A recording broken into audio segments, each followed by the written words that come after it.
বছরে ৩,৫০০ কোটি টাকার গ্যাস্ট্রিকের ওষুধ খায় দেশের মানুষ, বাড়ছে মৃত্যু ঝুঁকি।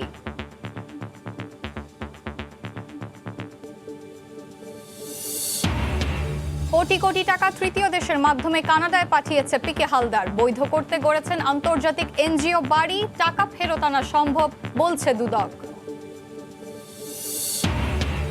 পদ্মা সেতুর রেল প্রকল্পের ত্রুটি সমাধানে জাজিরা প্রান্তে বাড়ছে পাইল, মাওয়া প্রান্তেও নকশায় পরিবর্তন, সায় দিল সেতু কর্তৃপক্ষ।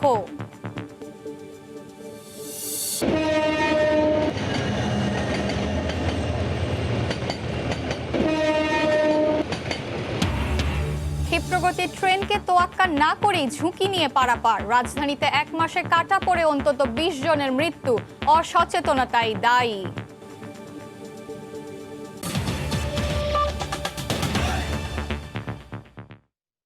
সময় সংবাদের সঙ্গে আছি আমি এশা হোসেন। অন্য প্রসঙ্গ, গত 1 বছরে ৩,৫০০ কোটি টাকার গ্যাস্ট্রিকের ওষুধ খেয়েছে দেশের মানুষ। মানসিক স্বস্তি, ফার্মেসির বিক্রেতার পরামর্শ এবং কোনো কোনো ক্ষেত্রে চিকিৎসকের ঢালাও প্রেসক্রিপশনের কারণেও বাড়ছে বিপুল বিক্রি। বিনা কারণে দীর্ঘমেয়াদী গ্যাস্ট্রিকের ওষুধ রক্তের স্বল্পতা, হাড় ক্ষয় থেকে শুরু করে কোনো কোনো ক্ষেত্রে মৃত্যুও ঘটাতে পারে বলে মত বিশেষজ্ঞদের। নুরুল ইসলামের ছবিতে মুজাহিদ শুভর রিপোর্ট। 15 বছর যাবৎ গ্যাস্ট্রিকের ওষুধ খাই, বিরিয়ানি পোলাও খাইলাম, তখন হয়তো মাঝে মধ্যে খাই। চিকিৎসকের পরামর্শ নেওয়া মনে করি না। ডাক্তার আমি চেঞ্জ করছি, সব ডাক্তার একই বলছে গ্যাস্ট্রিক খাইতে হবে। সুস্থ কিংবা অসুস্থ যাই হোক, গ্যাস্ট্রিকের ওষুধ খেতে অন্তত চিকিৎসকের কাছে যেতে চান না রোগীরা। ওষুধ বিক্রেতারা বলছেন প্রতিদিনের মোট বিক্রি হওয়া ওষুধের অন্তত 20% গ্যাস্ট্রিকের। ডাক্তার যদি নাও লেখা দেয়, তারপরও নিজের থেকে চায় গ্যাস্ট্রিকের ওষুধটা নেওয়া যায়, বলে যে আমাদের গ্যাস্ট্রিকটা একটু বেশি। এমন কোনো প্রেসক্রিপশন পাওয়া যায় না যে গ্যাস্ট্রিকের ওষুধ নাই। জরিপ বলছে 2019-এর জুলাই থেকে 2020-এর জুন পর্যন্ত দেশে গ্যাস্ট্রিকের ওষুধ বিক্রি হয়েছে 3,৫০০ কোটি টাকা। বিশেষজ্ঞরা বলছেন বিক্রি হওয়া ওষুধের অর্ধেকই মানুষ খাচ্ছে অপ্রয়োজনে, বাড়ছে মৃত্যু ঝুঁকিও। রক্তশূন্যতা দেখা দেয়, স্বল্প আঘাতে হাড় ভেঙে যায়, বৃহদান্ত্রের মধ্যে এক ধরনের জীবাণু বাসা বাঁধে, তাতে রক্ত আমাশা হয় এবং তাতে কখনো কখনো দ্রুত অগ্রগতি ঘটে, সেটা থেকে রেয়ারলি মৃত্যু হতে পারে। স্টমাকের পলিপ হয়, এই স্টমাকের পলিপ বা এই আমাদের অন্ত্রের মধ্যে যে কোনো জায়গায় যে পলিপ থাকে সেটা কিন্তু আমরা অত্যন্ত গুরুত্ব সহকারে নিই, কারণ এই পলিপগুলো বড় হলে এগুলো থেকে ক্যান্সার পর্যন্ত হতে পারে। সুনির্দিষ্ট গবেষণা না থাকলেও বিশেষজ্ঞদের ধারণা দেশের অন্তত 70 থেকে 80% প্রেসক্রিপশনে গ্যাস্ট্রিকের ওষুধ লিখছেন চিকিৎসকরা। যথার্থ পর্যবেক্ষণ ছাড়া রোগীকে ঢালাওভাবে গ্যাস্ট্রিকের ওষুধ না দিতে চিকিৎসকদের প্রতি আহ্বান বিশেষজ্ঞদের। সাধারণভাবে যদি রোগীর গ্যাস্ট্রিকের উপসর্গ যদি না থাকে তাহলে আমরা কোনো গ্যাস্ট্রিকের ওষুধ দেবই না, কিন্তু উপসর্গ থাকলে এটাও ঠিক যে আমাদের দেখতে হবে এন্ডোস্কোপি করা, এইচ পাইলোরির পরীক্ষা করা, এই পরীক্ষার রিপোর্টগুলোকে ইন্টারপ্রিট করার জন্য সমধিক বিজ্ঞ যদি মনে না করি তাহলে গ্যাস্ট্রোএন্টারোলজিস্টের কাছে রেফার করতে হবে। ব্যথার ওষুধ খেলেই গ্যাস্ট্রিকের ওষুধ খেতে হবে, এই ধারণা সবার ক্ষেত্রে সঠিক নয় বলেও মনে করেন বিশেষজ্ঞরা। যার পাকস্থলী ভালো আছে বা আলসার রোগ নেই তারা স্বল্প মেয়াদে অর্থাৎ 1-1.5 সপ্তাহ পর্যন্ত গ্যাস্ট্রিকের ওষুধ ছাড়াই ব্যথার ওষুধ খেতে পারবেন। 2টা কমছে না তো 4টা খায়, বা 20 মিলিগ্রাম কমছে না 30-40 মিলিগ্রাম খায়, 40-এ কমছে না তো 80 মিলিগ্রাম খায়। আমরা অনেক রোগী দেখছি যে 160 মিলিগ্রামও খাচ্ছে। তো এটা তো কোনোভাবে যৌক্তিক না বা বৈজ্ঞানিকও না। ইসোমিপ্রাজল, ওমিপ্রাজল সহ প্রায় প্রতিটি ব্র্যান্ডের গ্যাস্ট্রিকের এক একটি ওষুধের খুচরা মূল্য 5 টাকা থেকে 10 টাকা পর্যন্ত। বছরের পর বছর অপ্রয়োজনে এবং অভ্যাসবশত গ্যাস্ট্রিকের ওষুধ খেয়ে দেশের উল্লেখযোগ্য সংখ্যক মানুষ শারীরিক ও আর্থিক ক্ষতির শিকার হচ্ছে বলে মনে করছেন গ্যাস্ট্রোএন্টারোলজিস্টরা। মুজাহিদ শুভ, সময় সংবাদ, ঢাকা। কোটি কোটি টাকা তৃতীয় দেশের মাধ্যমে কানাডায় পাঠিয়েছেন পিকে হালদার। বৈধ করতে সেখানেই গড়ে তুলেছেন আন্তর্জাতিক এনজিও বাড়ি। আইনিভাবে অর্থ ফেরত পাওয়া নিয়ে সন্দিহান অনেকেই। তবে দুদক আইনজীবী বলেন, অর্থ পাচারে ব্যবহার হওয়া তৃতীয় দেশের তথ্য সংগ্রহ সময় সাপেক্ষ, কঠিন হলেও অসম্ভব নয় অর্থ ফেরত পাওয়া। সেলিয়া সুলতানার রিপোর্ট। কানাডায় পিকে হালদারের আসা যাওয়া 2015 সাল থেকে। 2017 সালে সরকার ফ্যামিলি হোপ ফাউন্ডেশন নামে এনজিওতে অর্থলগ্নি করেন। বাংলাদেশ থেকে অবৈধভাবে পাচার করা অর্থের বৈধতা দিতে তৃতীয় দেশ ব্যবহার করে কানাডায় সে অর্থ পৌঁছান পিকে হালদার। কোম্পানি খুলতে সে দেশের নিয়ম মেনে 25% সিটিজেন শেয়ারও দেন একজন বাংলাদেশি কানাডিয়ানকে। সে প্রতিষ্ঠানটি এখন বাংলাদেশ সহ 13টি দেশে কাজ করছে। 2019 সালে কানাডায় বাড়ি গাড়ি কেনেন হালদার। পরিবার সহ সেখানেই থাকছেন তিনি। কানাডায় সম্পূর্ণ বৈধ অভিবাসী তিনি। এ অবস্থায় তার বিরুদ্ধে বাংলাদেশে চলা বিচার বা তাকে দেশে ফেরত আনা কতটা কার্যকর হবে সেটি প্রশ্ন। পিকে হালদার এখানে একটা এনজিও আছে, এই এনজিওটা 13টা দেশে কাজ করতেছে বাংলাদেশ সহ। সরকার ফ্যামিলি হোপ ফাউন্ডেশন, উনি ফাইন্যান্সার। যদি ইন্টারপোল এদের টাকার সূত্র এবং এদের ফাইন্যান্সিয়াল এই ইনভলভমেন্টগুলি যদি কোনোভাবে প্রমাণ করতে পারে যে এই টাকার সূত্রটা অবৈধ, তাহলেই তারা কানাডাতে ও এর বিরুদ্ধে ব্যবস্থা নিতে পারবে। পলাতক পিকে হালদারের কর্মকাণ্ডের বিরুদ্ধে প্রতিবাদ করেন কানাডায় বসবাসরত বাংলাদেশিরা। এই পিকে হালদারদের বিরুদ্ধে আমরা সমাবেশ করেছি মন্ট্রিয়ালে। এই লুটেরাদেরকে এখানে সামাজিকভাবে আমরা প্রতিহত করতে চাই। বাংলাদেশের টাকা বাইরে পাচার করে নিয়ে এসে কানাডায় বসবাস করার সুযোগ পেয়েছে, তো আমি এটা তীব্র প্রতিবাদ জানাচ্ছি। দুদক আইনজীবী বলেন, অর্থ পাচারে ব্যবহার করা তৃতীয় দেশগুলোর কাছ থেকে তথ্য পেলে আরও গতি পাবে এই তদন্ত। অবৈধভাবে নিয়ে আপনি বৈধ করার তো সুযোগ হবে না, সেটা হয়তো কানাডাতে বৈধ হতে পারে। কানাডায় যখন আপনি ইনভেস্টমেন্ট করলেন একটা থার্ড আর একটা কান্ট্রির মাধ্যমে, কিন্তু থার্ড কান্ট্রিতে সেই টাকাটাতে গেল আমার দেশ থেকে। তদন্তকারী সংস্থা দুর্নীতি দমন কমিশন দেখবে বাংলাদেশ থেকে টাকাটা কিভাবে গেল, এবং সেখানে দেখার যথেষ্ট সুযোগ আছে। 3600 কোটি টাকা নিয়ে লাপাত্তা পিকে হালদারকে আইনের আওতায় আনা গেলে কানাডার বেগমপাড়ায় যারা অবৈধ সম্পদ গড়েছেন তাদের বিরুদ্ধেও তদন্তের দ্বার খুলবে বলে মনে করেন সংশ্লিষ্টরা। সেলিয়া সুলতানা, সময় সংবাদ, ঢাকা। অবশেষে পদ্মা সেতুর রেলের ত্রুটির সমাধান আসতে শুরু করেছে। পাইল বাড়িয়ে রিডিজাইন করে সমস্যার সমাধান হয়েছে জাজিরা প্রান্তে। আর মাওয়া প্রান্তে খুঁটি উঠে যাওয়ায় ডিজাইনে পরিবর্তন আনা হবে। সেতু কর্তৃপক্ষও রেল প্রকল্পের এমন সমাধানে সম্মত হয়েছে। গত 14 সেপ্টেম্বর পদ্মা সেতুর রেল সংযোগ প্রকল্পের হেডরুম উচ্চতার ত্রুটি প্রকাশ পায়। নাসিরউদ্দিন উজ্জ্বলের রিপোর্ট। সম্ভাবনার পদ্মা সেতু আগের নকশায় দেশের সড়ক পথের হেডরুমের ক্ষেত্রে হরাইজন্টাল 15 মিটার ও ভার্টিক্যাল 5.7 মিটার পরিমাপকে স্ট্যান্ডার্ড মানা হলেও পদ্মা সেতুর রেল প্রকল্পে তা মানা হয়নি। এতে সেতুতে ট্রাক, কাভার্ড ভ্যান ও দ্বিতল বাস প্রবেশ করতে পারবে না আশঙ্কায় পদ্মা সেতু কর্তৃপক্ষ রেল প্রকল্পের কাজে আপত্তি দেয়। প্রায় 6 মাস পর পদ্মা সেতুর রেল লাইন প্রকল্পের ত্রুটির সমাধান বেরিয়েছে। সংকটের সহজ সমাধানে খুশি পদ্মাপাড়ের মানুষ। পদ্মা সেতুর এই রেলের সমস্যার সমাধানের জন্য অলরেডি মাননীয় প্রধানমন্ত্রীর উদ্যোগে যে হস্তক্ষেপ করা হয়েছে, আমি মনে করি এটা যুগোপযোগী একটা সমাধান। আমাদের যে আর্থিক ব্যয়, সময়ের ব্যয়, দুটোটাই আমরা মুক্তি পেয়েছি। এই কারণে প্রধানমন্ত্রীকে ধন্যবাদ জানাই। বাঙালি হিসেবে গর্বিত যে আমি সরাসরি পদ্মা সেতুতে কাজ করতে পারতেছি। কর্মকর্তারা বলছেন, বিশেষজ্ঞদের পরামর্শে রেল প্রকল্পের খুঁটিতে পাইল বাড়িয়ে দিয়ে এই সমাধান বের করা হয়েছে। জাজিরা প্রান্তে খুঁটি তৈরি না হয় সমাধানে এই প্রান্তে খুঁটি না ভেঙেই প্রয়োজনীয় উচ্চতা ও প্রস্থ বাড়ানো হয়েছে। তবে মাওয়া প্রান্তে খুঁটি তৈরি হয়ে যাওয়ায় এটি সমাধান আনতে ডিজাইনে পরিবর্তন আনা হচ্ছে। আমরা একটা পাইল বাড়িয়ে এটা ওনাদের যে রিকোয়ারমেন্ট সেটা করে দিয়েছি। ওনারা যে রিকোয়ারমেন্ট দিয়েছেন তো হরাইজন্টাল ক্লিয়ারেন্স, ভার্টিক্যাল ক্লিয়ারেন্স সেটা মেনটেন করে আমরা একটা প্রস্তাব দিচ্ছি। মূল পদ্মা সেতুর ভিতরে 6.15 কিলোমিটার দীর্ঘ সেতু ও রেল লাইন নির্মাণ কাজ করছে সেতু কর্তৃপক্ষ।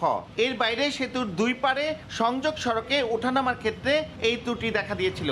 পদ্মা সেতুর উপরতলায় 4 লেনের 22 মিটার প্রস্থ থাকলেও নিচতলায় 4.5 মিটারে 2 লেনের ট্রেন লাইন থাকবে। নাসিরউদ্দিন উজ্জ্বল, সময় সংবাদ, মুন্সিগঞ্জ। রাজধানীতে বাড়ছে ট্রেনে কাটা পড়ে মৃত্যুর ঘটনা। গত 1 মাসে মারা গেছে অন্তত 20 জন। রেল লাইনের উপর অবৈধ বাজার, সিগন্যাল না মানার প্রবণতা সহ অসচেতনাকেই দায়ী করছেন রেল পুলিশ। মৃত্যু কমাতে রেল লাইনে বেড়া দেওয়া সহ আধুনিক লেভেল ক্রসিং এর ব্যবস্থা করার কথাও জানিয়েছে রেলওয়ে। যেন সিনেমার দৃশ্য, ছুটে আসছে ট্রেন, সেকেন্ডের ব্যবধানে শেষ হতে পারে কাঙ্ক্ষিত এই জীবন। এরপরও জীবনের ঝুঁকি নিয়ে কেন পার হচ্ছে মানুষ? আমার খুব ইমার্জেন্সি, হসপিটালে যেতে হবে ভাই। তারা আছে তো এই জন্য। আসলে এটা মিস্টেক হয়েছে, নেক্সট টাইম আর ভুল হবে না।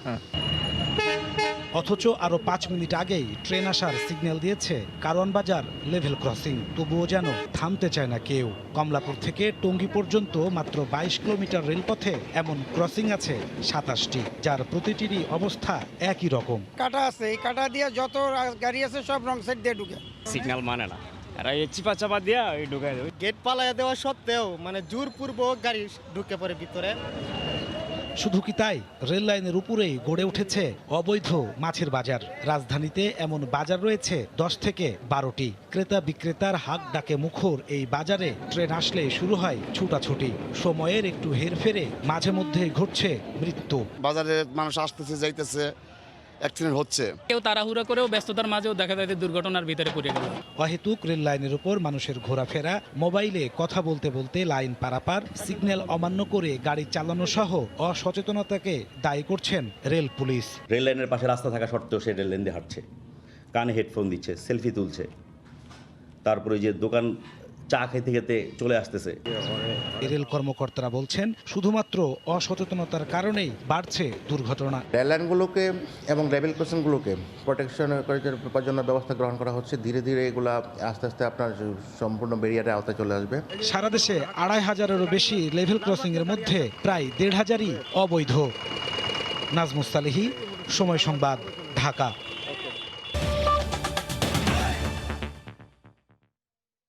চট্টগ্রামে 400 ইটভাটার মধ্যে 330টি অবৈধ, মাত্র 70টির বৈধ কাগজপত্র আছে।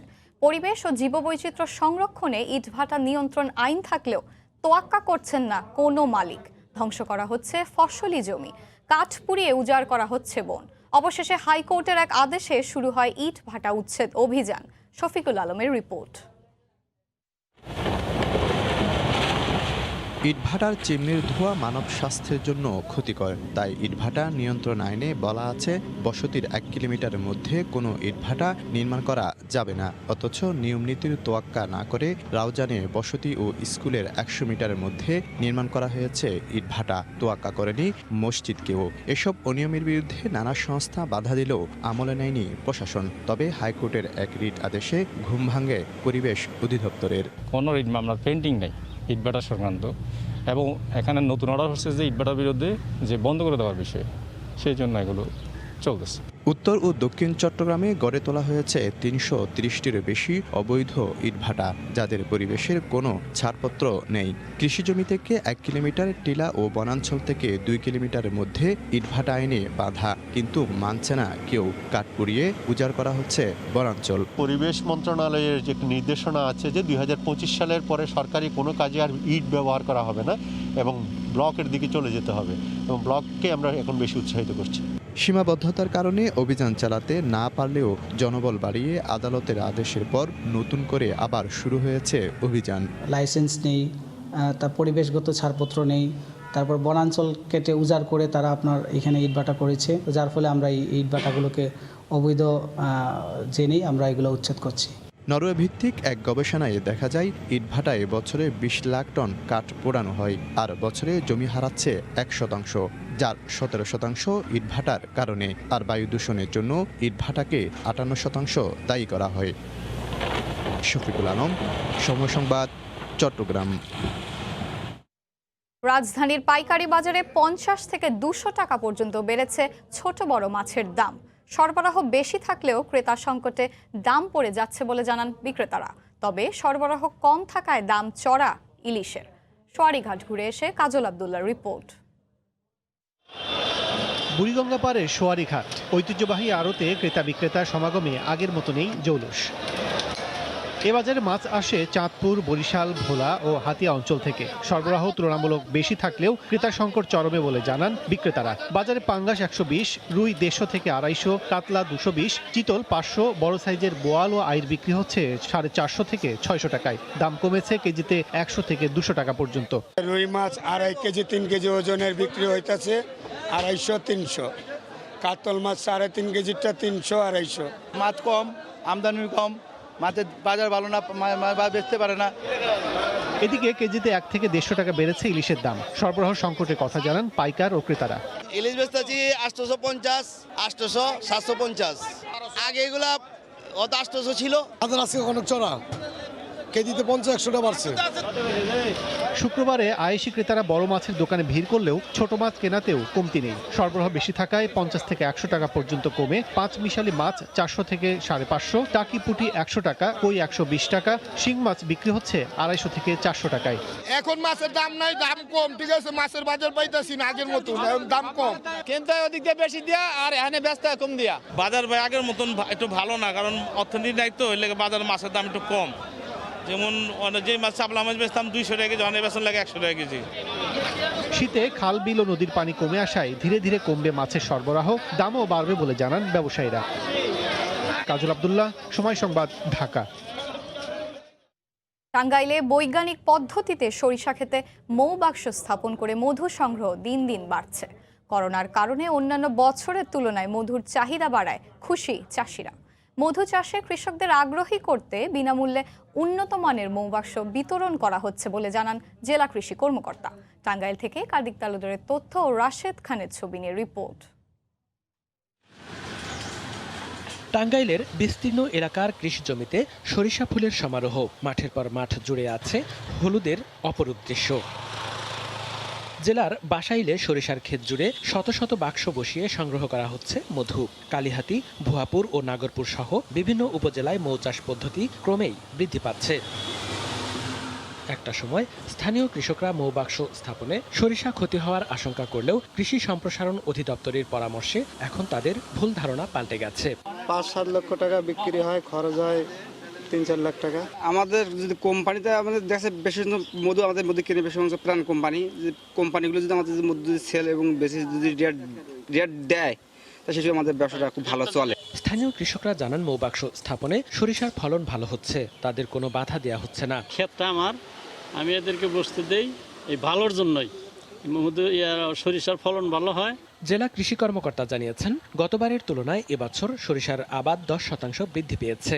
সরিষার নতুন জাত এবং মৌবাক্সের কারণে 20% ফলন বৃদ্ধির আশা করছেন এবং কৃষকদের বিনামূল্যে উন্নত মানের মৌবাক্স বিতরণ করা হচ্ছে বলেও জানিয়েছেন তিনি। পরাগায়ন বৃদ্ধি পেলে যে হিসাবটা আমাদের রিসার্চাররা বলছে এবং আমরা বাস্তবে দেখছি প্রায় 20% ফলন বৃদ্ধি পাই। ধারণা করছি যে আরও প্রায় 3 থেকে 4 টন মতো এই মৌসুমের মধ্যে আমরা পাবো।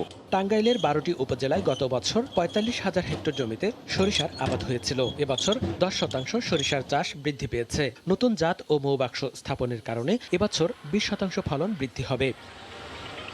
সময় সংবাদ, টাঙ্গাইল। পুলিশের কেউ মাদক বেচাকেনায় জড়িত থাকলে কিংবা সেবন করলে তার বিরুদ্ধে আইনানুযায়ী ব্যবস্থা নেওয়া হবে বলে জানিয়েছেন আইজিপি বেনজির আহমেদ। দুপুরে ঢাকা রিপোর্টার্স ইউনিটি মিলনায়তনে সাংবাদিকদের এই কথা বলেন তিনি। এর আগে বাংলাদেশ ক্রাইম রিপোর্টার্স অ্যাসোসিয়েশনের বার্ষিক সাধারণ সভা অনুষ্ঠিত হয়। এতে প্রধান অতিথির বক্তব্য পুলিশ প্রধান বলেন, বাহিনীর কেউ অপরাধ করলে তার বিরুদ্ধে ব্যবস্থা নেওয়া হবে। অনুষ্ঠানে অতিথি হিসাবে র্যাবের মহাপরিচালক চৌধুরী আবদুল্লাহ আল মামুন, ক্র্যাবের সভাপতি আবদুল্লাহ খায়ের সহ বিভিন্ন গণমাধ্যমের সাংবাদিক উপস্থিত ছিলেন। এবং নিশ্চয়ই কাল জানি না কখন নির্বাচন হবে, যার যখন নির্বাচন, যদি কেউকে আমরা পাই যে মাদকসেবী বা কিছু একটা, তাকে আমরা ডিসমিস করছি এবং এটা আমরা আমাদের ঘর পরিচ্ছন্ন করতে চাই। আমাদের পুলিশের মধ্যে কেউ মাদকসেবী থাকবে, এটা লাস্ট থিং উই ওয়ান্ট, আমরা এটা চাই না, আমরা এটা করে দেব। তারপরে হচ্ছে যে মাদকের সঙ্গে সংস্পর্শ, আই মিন উনি খান না বাট হয়তো অন্য কোনোভাবে মাদকের সঙ্গে জড়িত আছেন, তাদেরকেও আমরা পুলিশ বাহিনী থেকে বের করে দেবো। আর পুলিশের কেউ যদি তার প্রফেশনাল যে দায়িত্ব আছে সে দায়িত্বের বাইরে গিয়ে কোনো ধরনের কোনো অপকর্মে লিপ্ত হয়, তাদের বিরুদ্ধে আমরা কঠোরতম ব্যবস্থা গ্রহণ করছি।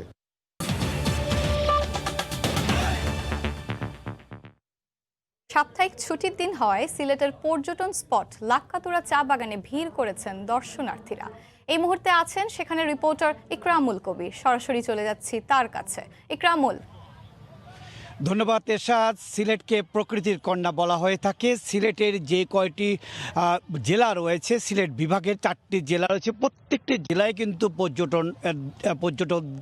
পর্যটকদের জন্য খুবই সুন্দর একটি জায়গা। তার মধ্যে এই যে একটি লাক্কাতুরা চা বাগান, সেই সিলেটের বিভাগের মধ্যে যে 137টি চা বাগান রয়েছে তার মধ্যে অন্যতম একটি অত্যন্ত বড় এবং সমৃদ্ধ একটি চা বাগান। এখানে বিকেল বেলাটা, বিশেষ করে বন্ধ দিন, ছুটির দিন বিকেল বেলাটা কিংবা বিভিন্ন উৎসব পার্বণে এই জায়গাটিতে অনেক ভিড় করে থাকে। আপনারা দেখতে পাচ্ছেন এই যে পর্যটকরা এসে তারা কিন্তু শুধু সিলেট অঞ্চলের নয়, সিলেট বিভাগের বাইরে থেকে আমরা দেখেছি কিছু চট্টগ্রাম থেকে, ঢাকা থেকে বা অন্যান্য জায়গা থেকে যারা সিলেটে বেড়াতে আসেন তারা একটু চা বাগানে ছবি তোলা বা চা বাগানটাকে ছুঁয়ে দেখার জন্য একটি আলাদা আবেগ থাকে তাদের মাঝে। এবং সিলেট মানেই চা বাগান, সিলেট মানেই চা দুটি পাতা একটি কুড়ি, এবং যার কারণে প্রকৃতি কন্যা করা হয়েছে। প্রধানমন্ত্রীর কার্যালয় থেকে ব্র্যান্ডিং করা হয়েছে পর্যটন এলাকা হিসাবে। এবং সিলেটের এই চা বাগানের পাশেই আরেকটি চা বাগান, মালনীছড়া চা বাগান, দুটি একেবারে পাশাপাশি। এই মালনীছড়া চা বাগান বাংলাদেশের যে কয়টি চা বাগান আছে তার মধ্যে প্রথম বাণিজ্যিকভাবে যে চা উৎপাদন করা হয়েছে তা হচ্ছে গিয়ে মালনীছড়া চা বাগান। 1854 সালে এই চা বাগান থেকে চা উৎপাদন করা হওয়ার কারণেই এই চা বাগানটি বাংলাদেশের ইতিহাসে একটি মাইল ফলক হয়ে আছে।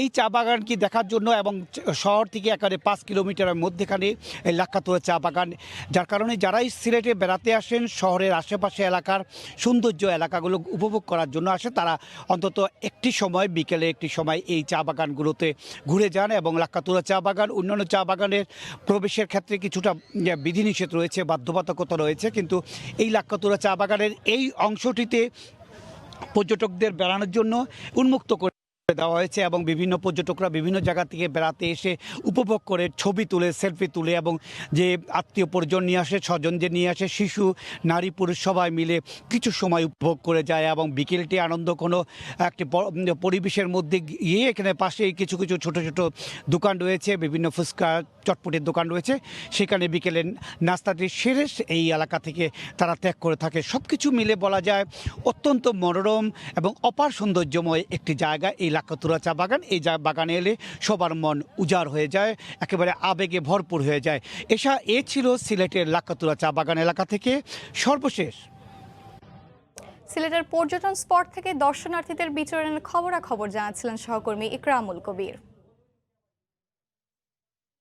করোনায় পথে ঘাটে মানুষ মরে পড়ে থাকবে বলে অপপ্রচার চালিয়ে যারা ব্যর্থ হয়েছিল তারাই এখন ভ্যাকসিন নিয়ে অপপ্রচার চালাচ্ছে বলে মন্তব্য করেছেন তথ্যমন্ত্রী ডক্টর হাসান মাহমুদ। দুপুরে রংপুর সার্কিট হাউসে স্থানীয় সাংবাদিকদের সঙ্গে আলাপকালে একথা বলেন তিনি। যারা এই করোনা মহামারী শুরু হওয়ার পর নানা শঙ্কা আশঙ্কার কথা বলে জনগণকে বিভ্রান্ত করেছিল এবং যারা বলেছিল যে বাংলাদেশের রাস্তায় লাশ পড়ে থাকবে, অর্ধাহারে মানুষ মৃত্যুবরণ করবে, তাদের সেই শঙ্কা তো ভুল প্রমাণিত হয়েছে। এখন করোনা ভ্যাকসিন নিয়ে তারা জনগণকে বিভ্রান্ত করার চেষ্টা করছে। করোনা ভ্যাকসিন যথাসময়ে আসবে। দেশে করোনায় আক্রান্ত হয়ে একদিনে 16 জন মারা গেছেন।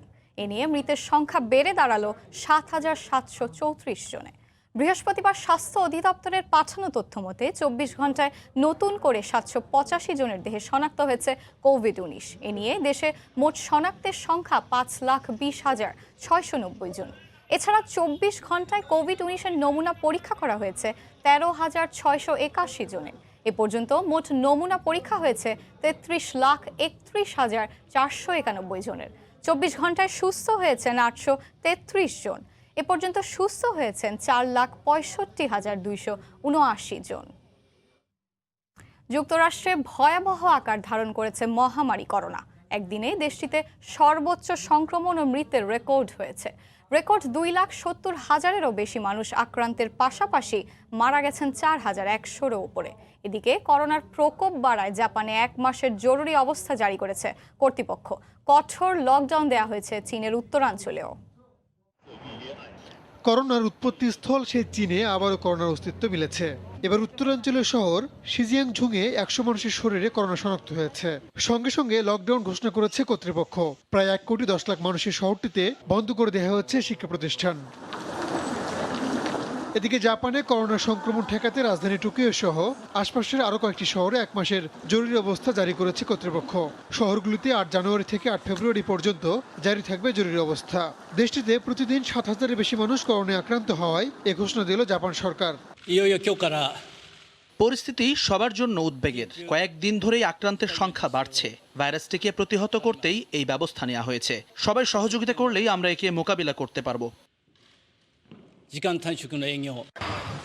প্রতিদিন নতুন নতুন রেকর্ডে নাম লেখাচ্ছে যুক্তরাষ্ট্র।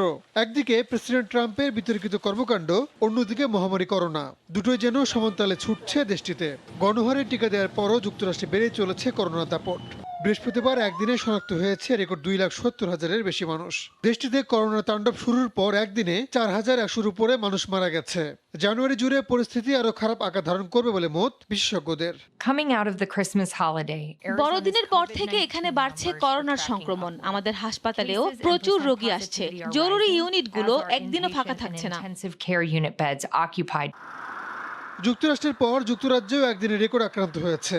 এছাড়া ইউরোপের অন্যান্য দেশগুলোতেও লাফিয়ে বাড়ছে করোনা সংক্রমণ ও মৃত্যু। ভয়াবহ আকার ধারণ করেছে লাতিন আমেরিকার দেশ ব্রাজিলে। শুক্রবার সকাল পর্যন্ত শেষ 24 ঘন্টায় বিশ্বজুড়ে করোনা ভাইরাসে আক্রান্ত হয়েছে 8,20,000-এর বেশি মানুষ। মারা গেছে 14,670 জন। রাহানুল রানা, সময় সংবাদ।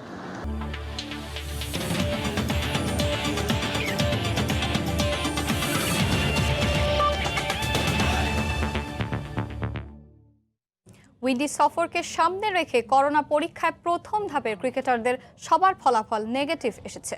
বিষয়টি নিশ্চিত করেছে বাংলাদেশ ক্রিকেট বোর্ড বিসিবি। 5 জানুয়ারি থেকে ক্রিকেটার ও স্টাফদের কোভিড পরীক্ষা শুরু হলেও বৃহস্পতিবার প্রায় 50 জনের নমুনা সংগ্রহ করা হয়েছে। ওয়ানডের 24 ক্রিকেটার ও টেস্টের 3 ক্রিকেটারের প্রত্যেকেরই ফলাফল নেগেটিভ এসেছে। আজও বাকিদের নমুনা সংগ্রহ করার কথা রয়েছে। সব মিলে মোট 30 জন ক্রিকেটারের করোনা পরীক্ষা করবে বিসিবি। 10 তারিখ থেকে আনুষ্ঠানিকভাবে বায়োবাবলে ঢুকে যাবে টাইগাররা। 14 আর 16 জানুয়ারি দুটি প্রস্তুতি ম্যাচ খেলার কথা রয়েছে তামিম বাহিনীর।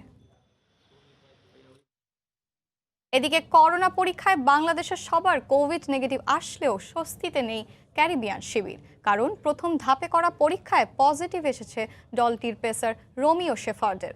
তার স্থলে ডাক পেয়েছেন কিয়ন হার্টিং। 10 জানুয়ারি বাংলাদেশে পৌঁছাবে ওয়েস্ট ইন্ডিজ। তার আগেই নিজ দেশে 2 ধাপে করবে করোনা পরীক্ষা, যার প্রথম ধাপে সবার নেগেটিভ আসলেও আজ পাওয়া ফলাফলে পজিটিভ আসে শেফার্ডের। 26 বছর বয়সী ক্রিকেটার ছিলেন শুধু ক্যারিবিয়ানদের ওয়ানডে স্কোয়াডে। শেফার্ডের কোভিড পজিটিভের খবর নিশ্চিত করেছে ক্যারিবিয়ান ক্রিকেট বোর্ড। আপাতত গায়ানায় নিজ বাড়িতে আইসোলেশনে থাকবেন তিনি। 24 জানুয়ারি মাঠে গড়াবে 3 ম্যাচ সিরিজের প্রথম ওয়ানডে। চট্টগ্রামের পতেঙ্গা সৈকতে হয়ে গেল হাফ ম্যারাথন। 250-রও বেশি বিভিন্ন বয়সী প্রতিযোগী অংশ নেন এতে। চট্টগ্রাম অঞ্চলের পর্যটন খাতকে সবার সামনে তুলে ধরতেই এই আয়োজন বলে জানান অংশগ্রহণকারীরা। নূর জামাল আতিকের ক্যামেরায় বিস্তারিত জানাচ্ছেন পার্থপ্রতিম বিশ্বাস। নতুন দিনে সূর্য ওঠার সাথে সাথে শুরু হয় হাফ ম্যারাথন দৌড়। সাগরের পাশ দিয়ে উপকূলের বিশাল রাস্তা ধরে অংশগ্রহণকারীরা অপূর্ব মনোরম দৃশ্য উপভোগ করতে করতে দৌড়ান। তরুণ তরুণী থেকে শুরু করে বিভিন্ন বয়সী মানুষ এই ম্যারাথন দৌড়ে অংশ নেন। সারা দেশ থেকে 2টি ক্যাটাগরিতে অংশগ্রহণ করেন 260 জন। 21.1 কিলোমিটার 150 জন আর 7.5 কিলোমিটার অংশ নেন 110 জন। তারা জানালেন শরীর সুস্থ রাখতে দৌড়ানোর কোনো বিকল্প নেই। সমুদ্র আমাদের দেশের জন্য তো একটা সম্পদ, বিরাট সম্পদ, যেটা অনেক কান্ট্রিতেই নাই, বীজ সহ। তো এটা সুরক্ষা সবারই দায়িত্ব। আর এই সময়টা যে আমরা এই একটা থিম নিয়ে আগাচ্ছি আমাদের জন্য সৌভাগ্য। আমার ওয়েট ছিল 83, আমি এখান থেকে এখন বর্তমানে 63। ম্যারাথনটা মেইনলি হচ্ছে বডি হেলথটা ঠিক রাখার জন্য, ফিট থাকার জন্য। সমুদ্র সুরক্ষার অঙ্গীকারের প্রতিপাদ্যকে সামনে রেখে এই ম্যারাথন দৌড়ের আয়োজন, যার মাধ্যমে বন্দরনগরীকে বিশ্বের কাছে তুলে ধরা ও পর্যটন শিল্পকে বিকশিত করাই মূল লক্ষ্য বলছেন আয়োজকরা। চট্টগ্রামের মানুষকে বিকশিত করার জন্য, ব্যায়ামের দিকে যুগের জন্য বা যে কোনো জিনিস করার জন্য আমরা এই আয়োজন করছি। সুস্থ সবল থাকতে হলে খেলাধুলার গুরুত্ব অপরিসীম। সুস্থ নাগরিক, সুন্দর দেশ গড়তে হলে এই ধরনের আয়োজনের অন্য কোনো বিকল্প নেই বলে মনে করেন আয়োজকরা। প্রতিযোগিতায় সিলেটের 15 বছরের মঈনুদ্দিন সবার আগে দৌড় শেষ করেন। তবে হার কিংবা জিত নয়, প্রতিযোগিতায় অংশগ্রহণের লক্ষ্য জানালেন প্রথম 2টি স্থানের অধিকারী দৌড়বিদরা। রানিংটা একটা বেস্ট ওয়ে ফর ফিটনেস, আর রানিংকে বলা হয় মাদার অফ অল এক্সারসাইজ। আমার একটা টার্গেট আছে, প্রথম স্থান অর্জন করলে আমি অনেক আমার বানিয়াচুঙের জন্য, আমার জেলার জন্য আমি একটা নতুন কিছু করে, ভালো কিছু করে দেখাতে পারবো। প্রতিযোগিতায় প্রধান অতিথি হিসেবে উপস্থিত থেকে বিজয়ীদের মধ্যে পুরস্কার বিতরণ করেন শিক্ষা উপমন্ত্রী মহিবুল হাসান চৌধুরী নফেল। পার্থপ্রতিম বিশ্বাস, সময় সংবাদ, চট্টগ্রাম। এ পর্যায়ে শীর্ষ সংবাদ জানিয়ে দিচ্ছি আরেকবার। গ্যাস্ট্রিকের ওষুধ খাই, সব ডাক্তার একই বলছে গ্যাস্ট্রিক খাইতে হবে। এমন কোনো প্রেসক্রিপশন পাওয়া যায় না যে গ্যাস্ট্রিকের ওষুধ নাই। বছরে 3.5 কোটি টাকার গ্যাস্ট্রিকের ওষুধ খায় দেশের মানুষ, বাড়ছে মৃত্যু ঝুঁকি।